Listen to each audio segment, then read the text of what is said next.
Thank you, Teresa. And thank you all for joining us for this communal prayer and vigil. The prophet Jeremiah declares, "Seek the peace of your city and pray for her to God. For in your city's peace shall you find peace." At this time in our nation, our cities are not at peace. In the aftermath of the killing of Floyd George on Memorial Day, streets are filled with protesters marching to express anguish, marching to share pain, marching to call for justice. This is not a time for calming prayers meant to tranquilize our citizenry. This is a time for psalms of protest. A gifted liturgist, Alden Solovey, offers this psalm, written just this past week. A psalm of protest in memory of George Floyd, sung at the gates of justice, when Black men are strangled in the streets, when power is abused and jails overflow, when the voiceless are forgotten and minorities misused. Open, you gates, open to the cries of those murdered, jailed, or harassed for being Black, for being a person of color, for being homeless, indigent, destitute, or unwanted, the detained, the hounded, the persecuted, and the pursued, those who are killed while being restrained. Open, you gates. Let righteousness flow forth as living waters, and truth flow forth as healing balm, to still the hand of violence and hatred, to cure the heart of bigotry and racism, to herald fairness and equality, and bring justice to this land. Former President George W. Bush reminded us this week that America's greatest challenge has long been to unite people of very different backgrounds into a single nation of justice and opportunity. The doctrine and habits of racial superiority, which once nearly split our country, still threatens our union. The answers to America's problems are found by living up to American ideals, to the fundamental truth that all human beings are created equal and endowed by God with certain rights. We have often underestimated how radical that quest really is, and how our cherished principles challenge systems of intended or assumed injustice. The heroes of America, from Frederick Douglass to Harriet Tubman to Abraham Lincoln to Martin Luther King Jr., are heroes of unity.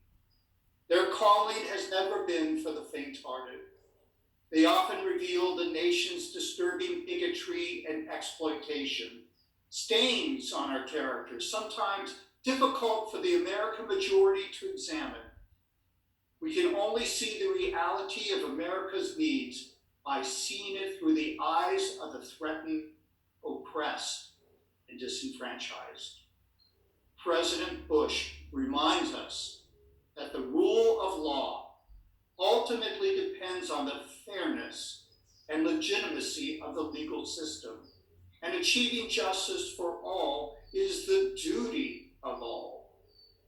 This will require a consistent, courageous, and creative effort. We serve our neighbors best when we try to understand their experience. We love our neighbors as ourselves when we treat them as equals in both protection and compassion. There is a better way, the way of empathy and shared commitment and bold action and a peace rooted in justice. In the Jewish tradition, the separation between prayer and action is slight. We're mindful of the admonition in Isaiah where God says, I don't want your fast and your sacrifice. I want you to deal your bread to the hungry, to tear apart the chains of the oppressed. And Leviticus 19 tells us that to be holy in the way God is holy means to set aside a corner of your field for the poor and homeless, to pay the laborers a timely and fair wage, and to remove stumbling blocks. These are religious activities just as much as prayer is. They are all woven together. After participating in the Civil Rights March in Selma, Alabama, Rabbi Abraham Joshua Heschel, one of this century's great religious figures and a close colleague of Martin Luther King, said, "It felt like my feet were praying." Prayer is not just the communication we have with God. It is also the work we do to make God's values real to the world. In closing, I offer this prayer, not from the Jewish tradition, but from the Franciscan tradition. It speaks to all of us.